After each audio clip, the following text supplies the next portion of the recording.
I'm back at Pete's 881 Club in San Rafael, California, near San Francisco. The decor is more of a sports bar with a couple poker tables that make it a part time poker room on nights and weekends. If you watched episode 20 of my vlog, you would know that I've already played here before where I did quite well. Looking to continue that success here tonight, in for 300 at the 2-5. Let's look to take advantage of those loose passive pre-flop players that I'm expecting to be here. I played a few pots where nothing happened until this hand where I opened King-Jack offsuit from middle position facing two limpers, pretty ahead of their ranges, as the first limper limped call to raise with 5-deuce suited earlier. A player on the button calls who has been aggressive already and is a regular, and the other regulars know he's aggressive, so he is for sure aggressive. Both limpers call, and we're going to a four-way flop. But before we do, seat one kind of made a scene of saying, uh-oh, the tightest player at the table is now raising. For sure a little uncalled for, but I don't want to make a scene since it's a friendly game. Plus, it somewhat works out for me in this instance, where I have a pretty mediocre holding. The flop is a miss, but with the added attention to my tight range, very loose villains, and already $100 to win, I feel it's worth a continuation bet with just really a backdoor flush draw. I make it 50, then only 5-deuce suited calls. Turn is an ace of hearts, a perfect scare card to get villain to fold most of his hands. I'm thinking most hands besides the ace-high flush draw, 4-5, or a slow-played monster, which I think is very unlikely. Many weaker pairs are what I really want to fold, but even other hands like draws would be great to fold out as well. I make it 100, pretty weird with only 90 left. It works out though. I get the fold, and we're moving up. I was planning on folding and all in if villain shoved, so I would save the $90 when villain did end up having a hand like the ace-high flush draw. Next up, I open ace-jack offsuit, this time to 30 with under the gun straddle on, then both the aggressive reputation player calls along with the straddler. Flop is ace-high, very dry rainbow. I feel this is a great spot to check with no main draws out there, and with the button likely to take a stab when checked to. He bets 50, and the straddler immediately announces call. I feel I have a great understanding of where I'm at in this hand, with the quick caller having a weaker ace than me, and the button most likely with not much. I feel raising would really look strong and basically get 100% folds. Don't want that, so I just call. Turn is a deuce of diamonds, and the straddler leads out for the same bet of just 50. Now I'm even more sure he has a weaker ace than me. I really want to give the button the option to raise or overvalue an ace if he happens to have one and go all in. That way I can sucker the straddler out of even more money. But he folds, and the straddler checks dark and looks uncomfortable. River is a 10. Not the card I wanted to see since ace-10 is likely holding and caught up. I like the way I played the hand up to this point, but here's a mistake I made. I checked it back, thinking villain wouldn't call with a weaker ace. I sometimes get in the habit of thinking in terms of, quote, normal bet sizing, which here would basically be an all-in, in which villain would most likely fold. But this should have easily been a small bet of maybe 100, to get a crying call from a player that just shrugs it off and calls with any top pair. He does let me know he had an ace. No good. I take this one down. Got to move on from that mistake. Things are still looking great for me so far. Small pocket pair time. I open fours from the cutoff to 15, then get the newly seated aggressive villain to my direct left to call from the button. He must think I'm a fish and wants position on me. The big blind also calls. Flop. Boom. Bottom set, and I make a big bet. Players will likely either hit this board with a jack or draw and continue to any bet size. The button is the one that calls. Turn is as perfect and of a blank as you could possibly get for my holding. 5 of diamonds.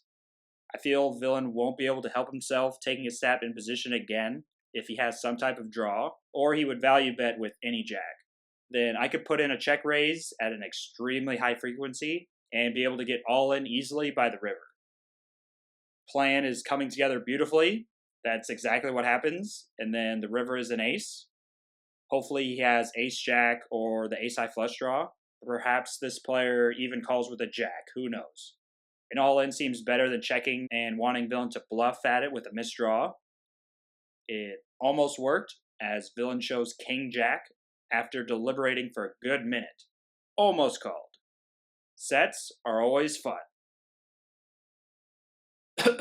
Speaking of sets, the very next hand, I call an open of 15 from a new player from the hijack with pocket sevens. The big blind also calls, and what do you know? We flop a set back-to-back hands. This time top set with the nutters. Very difficult to do with pocket sevens. The preflop raiser bets half pot. I want to start building the pot against all of his overpairs I think he would always call with. Most of the players here seem not likely to double barrel bluff, so I don't think it's too much value in just calling, really just hoping he catches up maybe with a hand like ace queen and hits a queen. I could have called, of course. It wouldn't have nearly been as good though, as the big blind cold 3 bets to 200. Normally in a spot like this, I'm just dancing in my seat and putting in all the money, because players at this limit never fold when they do this on the flop and put so much money in, and I don't want to risk a bad turn coming and him somehow check folding. But we're playing over $700 effective, and if I raise, it would basically be for it all, 500 more to call. I don't want to lose them. That would be horrific. I'm in position and can guarantee a bet on the turn. I just flat call. Let's see a turn. I no longer have the nuts with a 6, but I guess I'll take top boat. Villain checks, and I want to make it look like different draws are getting the odds to call. Him folding something like ace-2 of spades would be a disaster. I also don't want to check it back though, as I won't be able to get the value from draws that will call. So I bet small for the same bet of 200, and he pretty quickly calls. River is a jack of clubs, seems harmless. I make the easy all-in when he checks again, and he doesn't snap call, so I know he doesn't have quads. He eventually calls. He didn't show. Pocket deuces I would think would show, since he would want a little sympathy for getting flopped set over set, plus a snap on the river I would assume. Ace jack of spades might make sense, but I don't know. I'm up huge, and that's all that matters. It's getting late here in the Bay Area, and we're down to 6-handed in the big blind with 8-7, and we get the walk. Flop top pair on a rainbow board. The small blind leads for 10, and the play is clear to me. I call and see a jack on the turn, and another bet. Not really making too much sense, as the players I'm used to playing against and what seem to be at this table tend to be scared of overcards and would check a 7. Many ace-high straight draws and other straight draws on this board, so it seems like another clear play to me. I call and see another jack on the river, and yet another bet from villain. Again, seems like a clear play to me, not making too much sense. Even a big hand like 2 pair on the flop is now counterfeited. All the draws missed. I got a call. If he value betted a 7 with a higher kicker, I would give it the old nice hand. Villain doesn't show a 7 though. He shows pocket queens.